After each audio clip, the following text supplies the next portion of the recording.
how do we scale all the great things we're trying to do in learning enablement and accelerate it with speed without having to get, 30, 40 more people headcount wise and do it with tech, do it with shared service models and allow like the advancements with, things like avatars to kind of be that supplement to get people what they want, when they need it, and how they use it to make them more successful in the long run.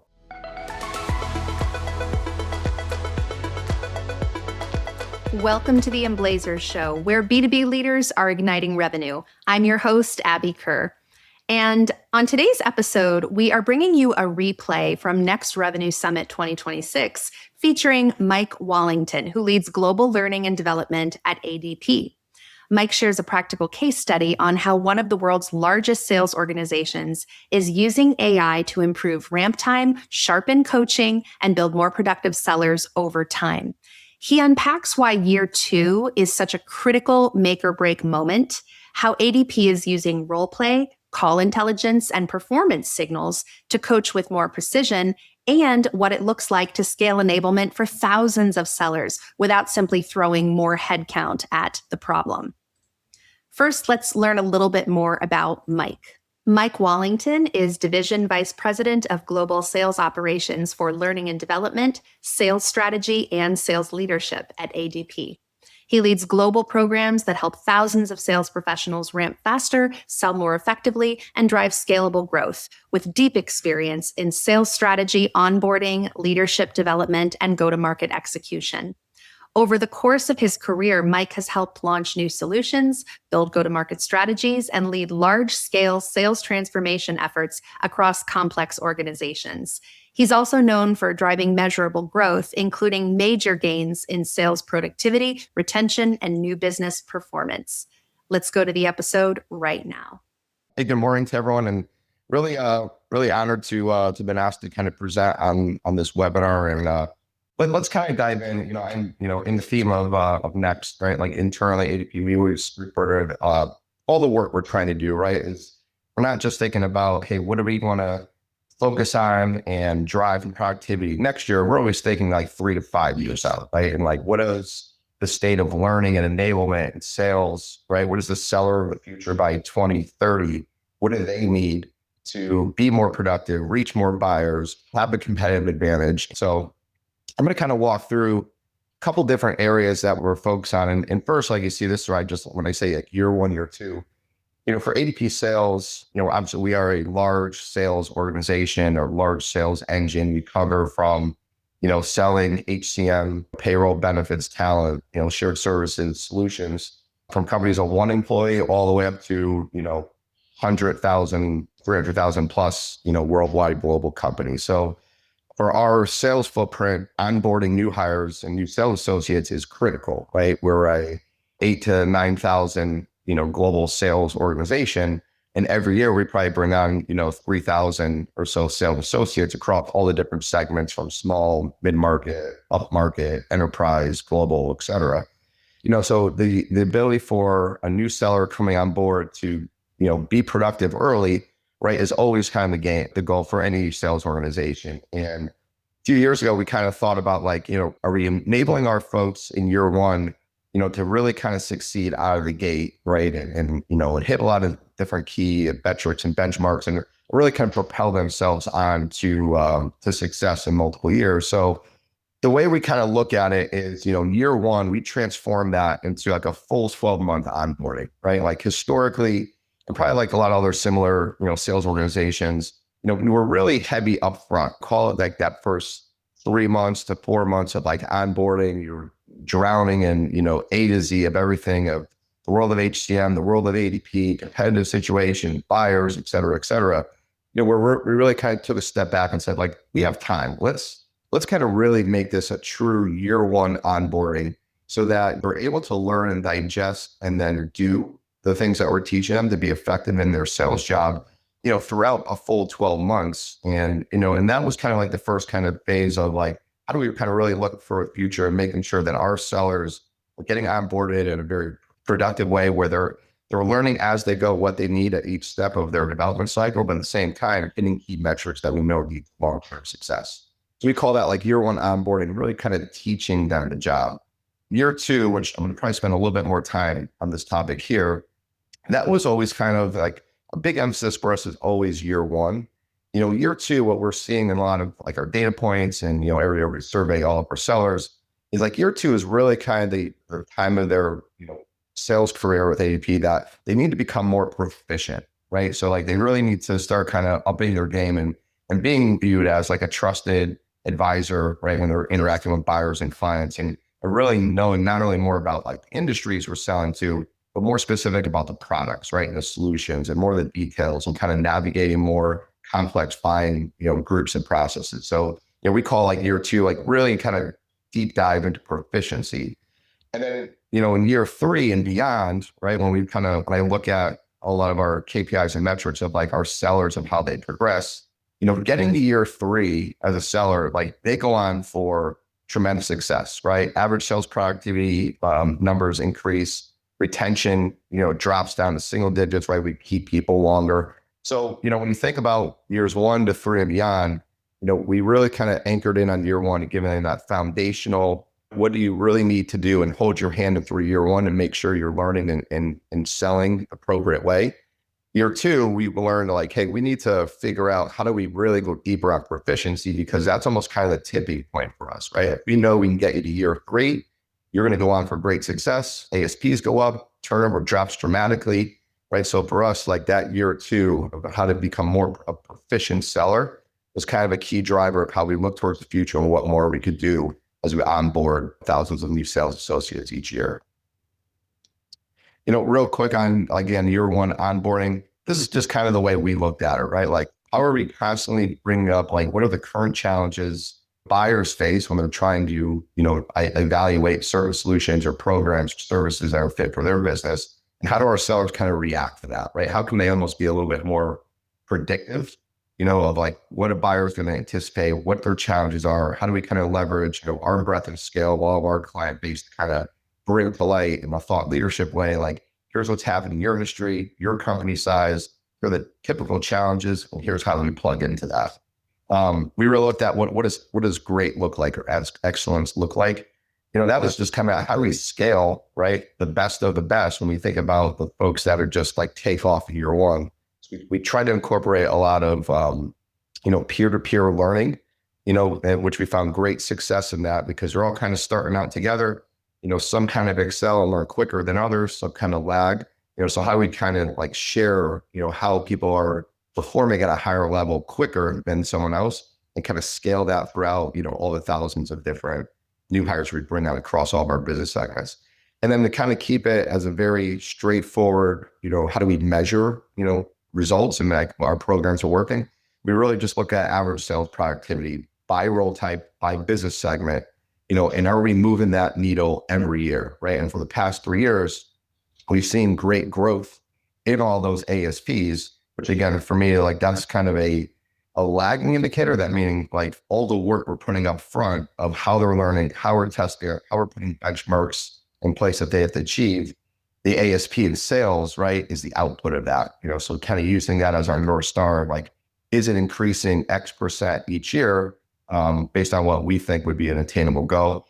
And then in year one, the other thing is if they're selling and they're learning and they're winning, right, we're not going to have a high turnover in year one. So we've seen that attrition decrease greatly in year one based on the programs we instituted, really making it a full 12-month program.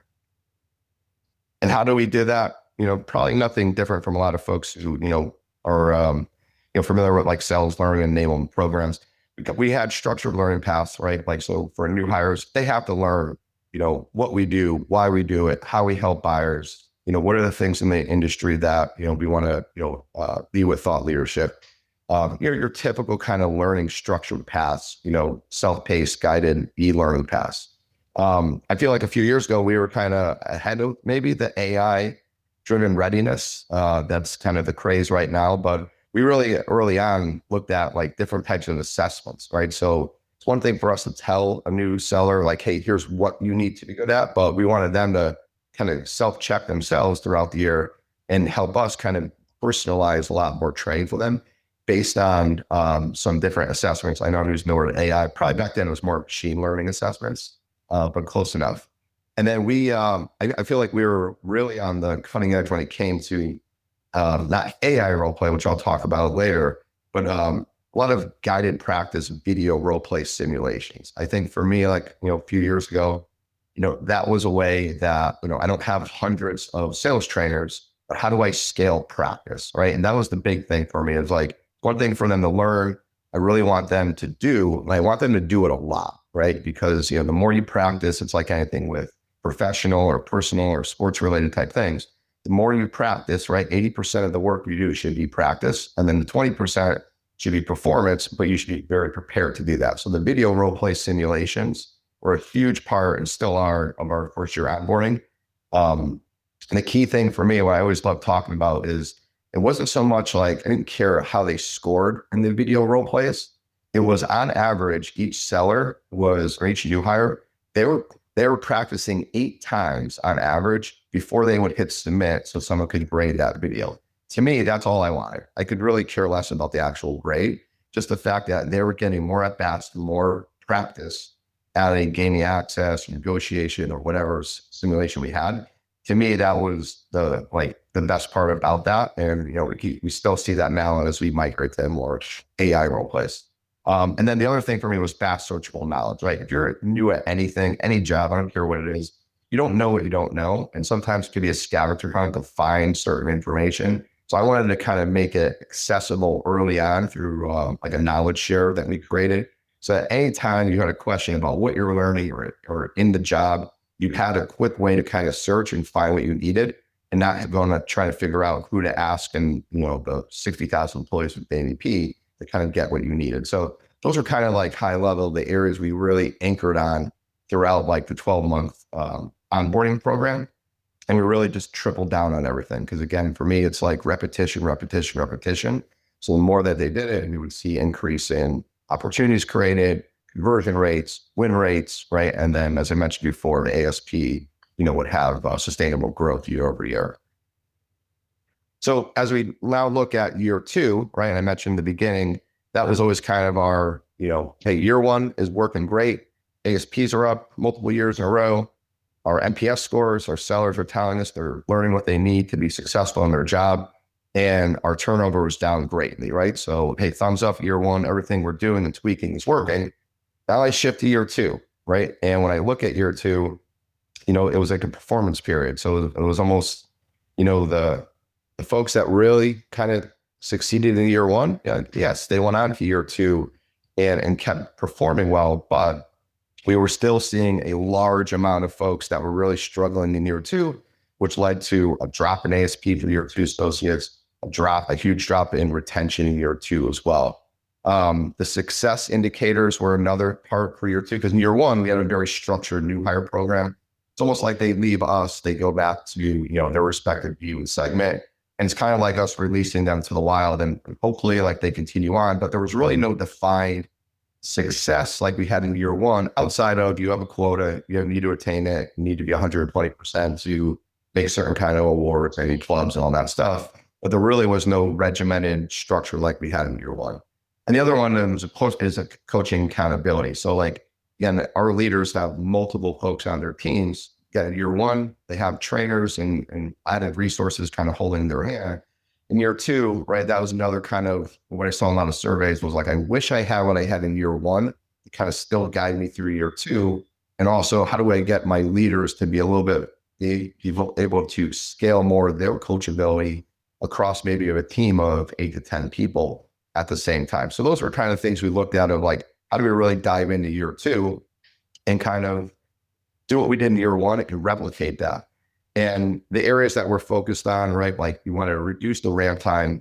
We wanted to, create a higher like early stage pipeline. So that was like a key thing we looked at is like front of the funnel focus for sales.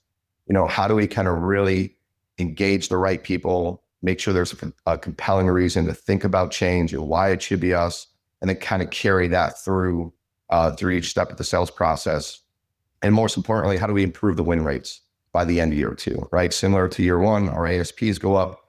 So similar, like let's track what those ASPs are by role type for everyone in year 2. And how do we kind of do what we did at year 1 and kind of push that up, by the end of the year as well. And then the name of the game is like, let's keep the people, right? If they're winning, if they're learning, our attrition is going to drop. And then we know once they get to year 3, right, they're off to a really successful career and driving even higher ASPs. So, in our year 2, I would say, and you'll hear more about this in a second, I kind of transition to some of our AI initiatives. But really in year 2, we're doubling down on true AI assessments, right? So you come out of year 1. Now let me kind of give myself a health check. Let me see if I have 2 or 3 areas that I really need to improve on as I go into my year 2. And now we're going to create those personalized learning paths for you. AI role play, which I'll talk about more in a second. That is the other one, right? Like I mentioned before, how do I scale practice now with some great platforms for AI role play? Not only can I practice the way I say something, the way I show something, by speaking too fast, by speaking too low, by making good eye contact, now I'm actually able to engage and have some objections, right? And kind of take my practice to a whole nother level of really kind of improving and anticipating what those objections could be and how I'm going to answer that in a very articulate, intelligent way. And then when I talk about like coaching accountability, I'll share more in a second. How do we allow our leaders for these year 2 associates to, again, quickly be able to assess where they're at in their sales process and know exactly what to do from a coaching and learning standpoint, right? And there's things where I'll talk about in a minute around Gong and some AI, pieces that we're using there that have had tremendous success with our leaders now leaning in a scalable way for those year 2 associates to make sure they're saying the right things, following up the right way, forecasting the right way, and then a leader knows exactly the role they play to make sure those sales processes are moving around to the close one. So year 1 and year 2, again, the impact, the outcomes there, how do we continue to increase, ASP, average sales productivity? How do we make sure they have added support along the way via scalable tech like AI? And, how do we enable our leaders to continue to coach them in a very precision way where they don't have to kind of guess of like, what do I need to develop them on today? Let's let the AI, the technology kind of help the leader lean in and do what they do best, which is coaching and leading. So that's a kind of good transition to, I'll call it smart coaching, right? So internally, like a lot of organizations, we're looking at, where and how can we layer in more AI platforms and techs, right? To ultimately make everyone, scale the way that they coach, the way that they perform, right? And kind of really accelerate a lot of our productivity going forward. And the reason, like the why of like, where we wanted to focus on a lot of this was managers, frontline leaders were overwhelmed, right? For our organization, if I'm a frontline leader for sales, I could have anywhere from like 8 to 12 reps on my team. And that's a lot, right? You're running multiple sales processes. Everyone's coachable at different levels, whether you're A, B, or C, you have different approaches for everyone. And on top of that, right, managers also have to manage up and answer certain kind of reporting and forecasting and other projects. So they're just overwhelmed in general. So the idea there is like, how can we make it, more accessible and easier for them to do what I want them to do, which is coach, right? That's what I want our frontline leaders to do. I don't want them to worry about how to figure out what the coach do. Reps also need real-time feedback, right? I think about like yourself in your personal life. If I want to know something, if I want to get better at something, I'm going to go online. I'm going to go on, your Groks or chat GPTs or go on YouTube. And I want to know what I want to know right now. And I want to be able to get better right now, right? So how can we unlock reps, the sales reps, their ability to just get better on their own with real-time feedback?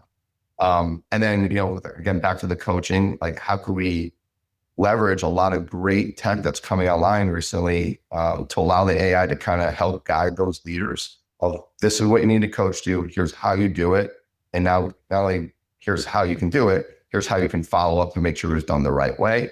Again, taking the guessing work out of those frontline leaders. So there's really 3 buckets that I'll talk about that we focused on, again, under what we call our smart coaching initiative. So when you think about, we want to create more opportunities, right? We want to convert those opportunities into solid sales processes, and we all obviously want to close more deals, right?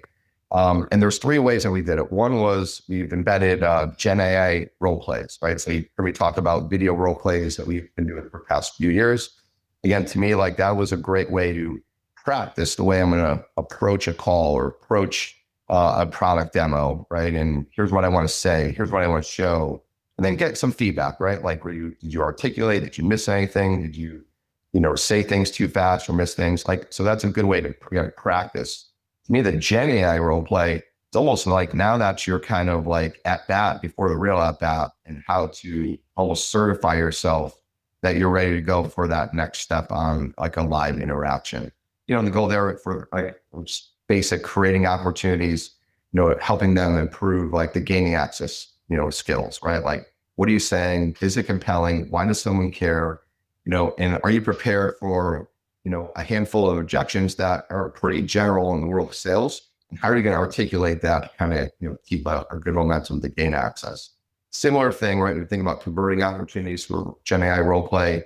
There's a million different scenarios through every step of the sales process. The ability to, to make those very specific based on role, based on segment is a big game changer with the Gen AI role play. And then probably the most important, closing deals, right? How many deals in sales stall because of simple things, right? Like there was no expectation of timeline. You really didn't review a lot of the paperwork. There's still some hesitancy around price differentiation. So how can you practice a lot of those scenarios so that when you get on that live situation, you are very, very prepared for a lot of different objections you can actually get. Next one is like AI trackers, which I'll go into more detail in a moment. So this is with Gong, where we partner with Gong across all of our sales organizations. Great platform, great partner. I feel like been ahead of the curve too early on with launching a lot of different AI segments within their platform. And that's another one that I'll go into more detail in a moment of, how do I would say like, what I love about the AI in Gong is I can almost take the subjectiveness away from a leader when they're reviewing a call and taking away from them, like they're like, well, I think that call was good, or I think that call was bad, or I think Mike hit on this, or maybe Mike missed on that. The AI is taking that away. It's telling us very straightforward, this three things were done well, these three things were missed. Here's where you need to lean in. Here's why you probably don't want to forecast that deal. And now you're allowing that leader to do what they do best and lean in and coach and guide their sales process and that rep back to a solid sales process. And the last one that I'll touch on towards the end is called performance assist. Similar thing across each bucket. We're creating opportunities, converting and closing deals. This is, to me, was just a way that we wanted to automate through AI internally as a leader, right? Like I don't want to go searching for 10 different reports of all my KPIs, whether it's new appointments, conversion rate, close rate, products we sell, partners we sell with, et cetera, et cetera. I want that kind of at my fingertips, pushed to me in real time to let me know, and Mike's not making enough appointments for the average we need for the week. His pipeline from the funnel is not where it should be if we're going to hit plan for the month and for the quarter. And, because close rate is X, where it really needs to be, 10 points higher if he's going to attain the goals for the year. So kind of getting the data in hands of the leaders without them having to search for it and then unlocking what they do with it was another key initiative for us. So those are the three kind of buckets under Smart Coach, Gen AI role play, AI trackers, and performance assist. The Smart Coach AI tracker, it was, again, I talked about within Gong. Really, like, Gong's call intelligence is fantastic. We've been using it for many years within all of ADP, especially our digital sales side of the house. But when we looked at it was, how can we use this for like a deal qualification sales process that we can really call out the key things that we know are important that you have to continue to, kind of check off, not only to have like a very good momentum in your sales process. Think about forecasting for leaders. Like a lot of it is kind of, paper and napkin and gut feeling. And you really need to have more of a science around accurate sales forecasting. And this really kind of enabled that in itself outside the coaching aspect to really enhance a lot of our business units of the way they, over the past year, of how they leveraged AI and Gong to really have a lot more scientific approach to what's really forecastable, what's maybe a high opportunity. And I know now where I need to lean in on to kind of move those deals forward and make them really forecastable. But the trackers are monitoring each call for specific info that we program in, right? So we have like 9 different business segments across each business unit. So they all have a little bit different KPI of like what they want to measure. Some are more transactional, some are more strategic account, some like an enterprise, a large, sales cycle. So we know through each one, like here are the, 6 to 8 key things that we want to track through each opportunity to make sure like these are good sales processes. So the AI in Gong is allowing those smart trackers to kind of pull that out so that, a leader and a rep can see at each stage of each call, like where they're at and where they need to lean out more. It does a great job of kind of giving us like an analysis, like a brief, so again, I'm going to a one-on-one and I have 5 accounts or 5 deals I'm trying to close for the month. I can now go with these briefs from the AI out of Gong with my leader and look at, hey, here's where we're talking about like a forecast for the month, here where I'm stuck. And now they both can kind of strategize on what that right approach is to kind of move those deals forward. What if your next big revenue move didn't come from a blog post or a cold LinkedIn scroll, but from a real conversation with leaders who've been there? As the world of sales is constantly evolving and constantly changing, I think it's even more critical to get together with people to understand how are they helping to solve some of the problems that our buyers have today.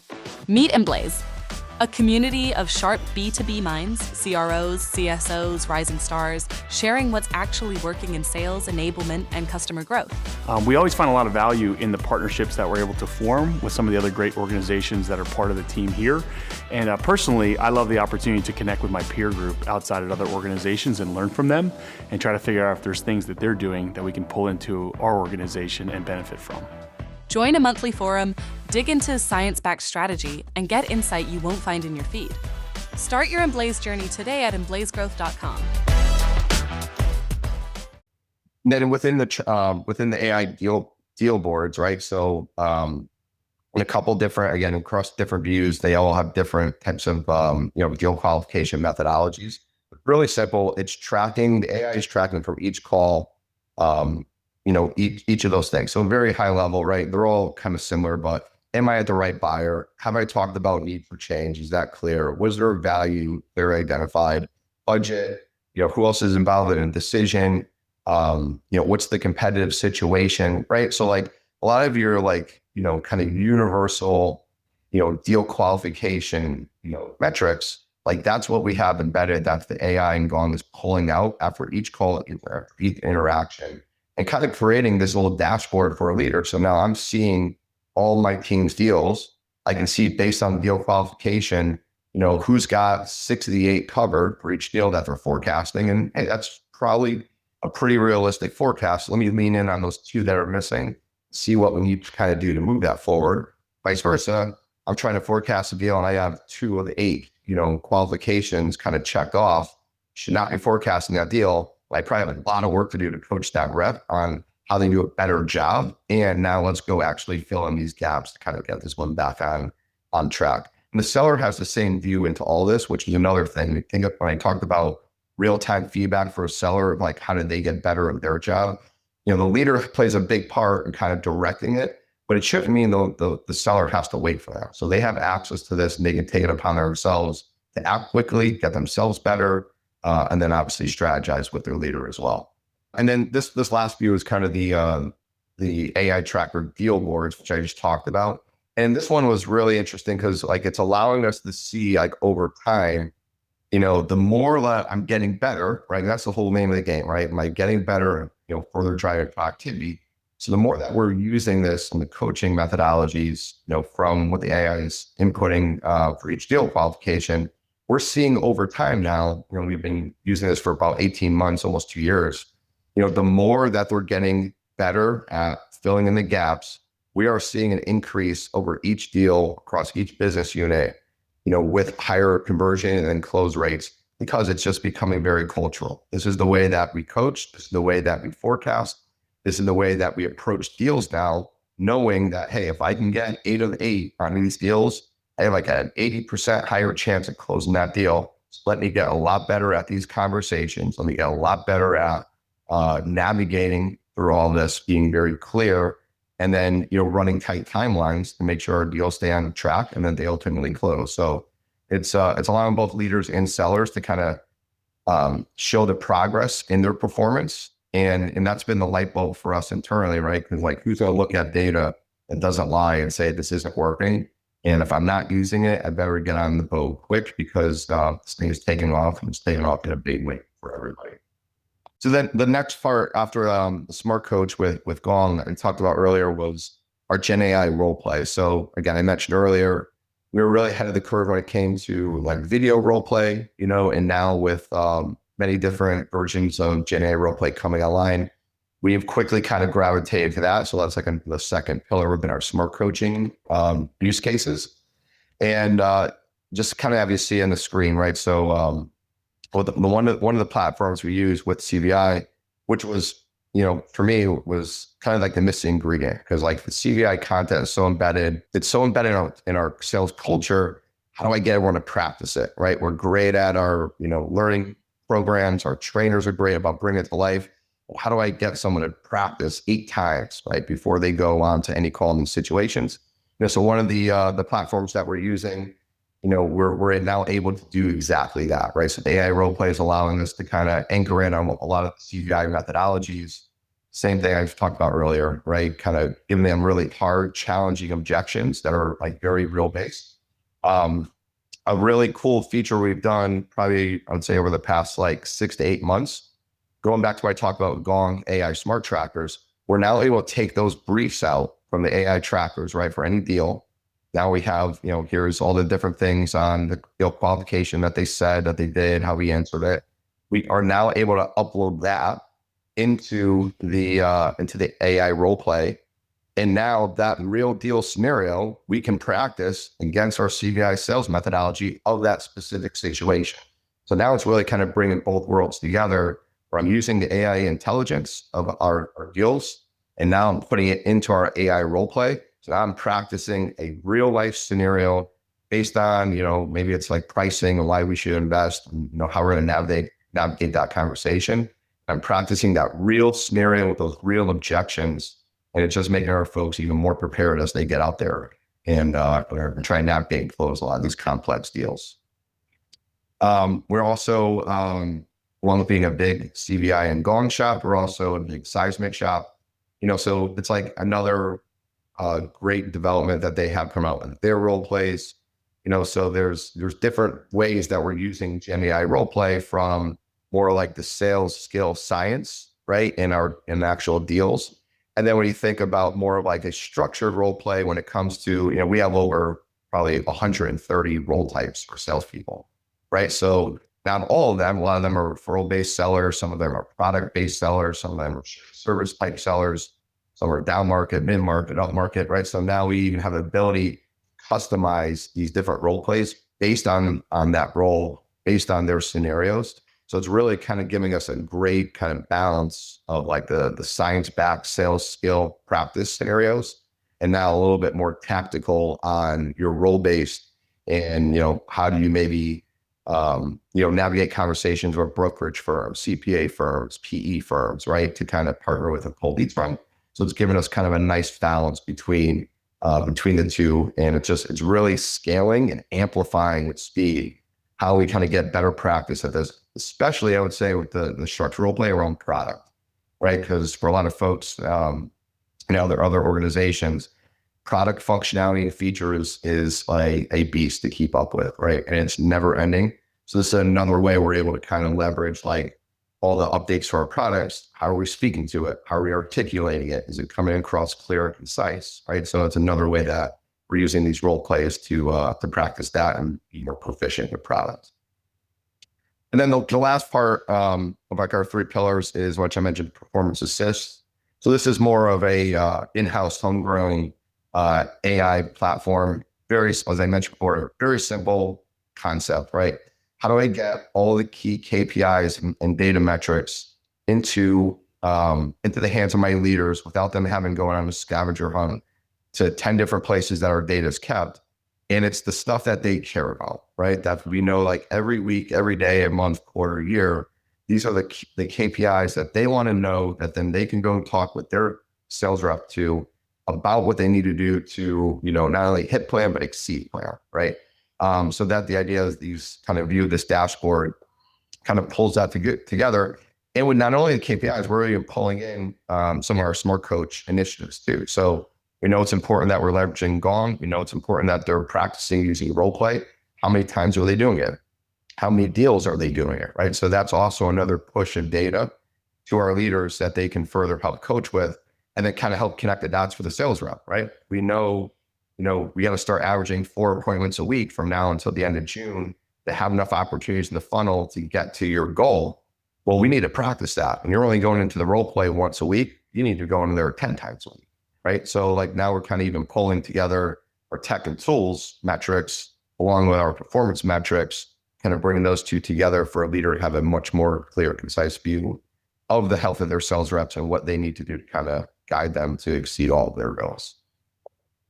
Kind of outside the smart coach, one of the last couple things I'll hit on is all the theme you're hearing me talk about, right? How do we, kind of extend our onboarding from year 1 into year 2 and get everyone really productive to year 3? How do we enable a lot of AI tech platforms and tools, whether around leaders for better coaching, reps to practice with role plays, KPIs, given to me when I need it to kind of give me full insight to my teams and where we need to drive. So all those things, right, kind of naturally morph into, again, when I said, like, I'm always looking at in 2030, what does the world of ADP learning enablement look like? And to me, it's 24/5, right? Like I want to be always on. I don't want to ever have a downtime, whether it's coming to creating content, answering questions, providing resources and support. And the way we're going to do that, we are a global organization.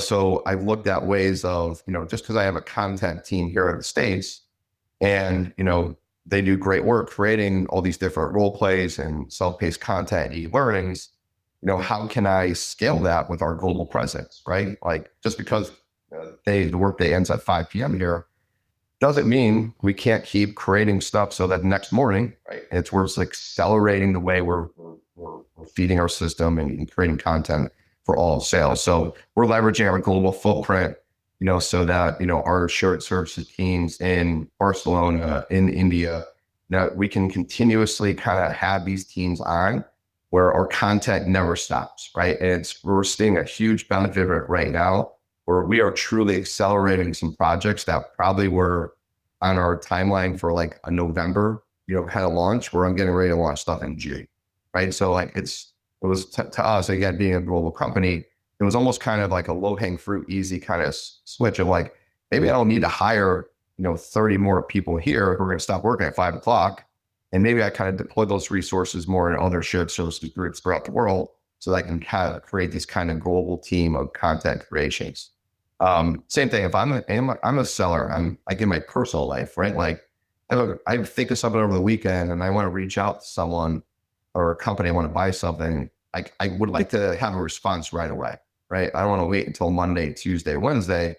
And I think that goes for anyone in your personal life, especially in sales, especially sellers, right? Like they want to know something, they want to know it now. So like, same concept.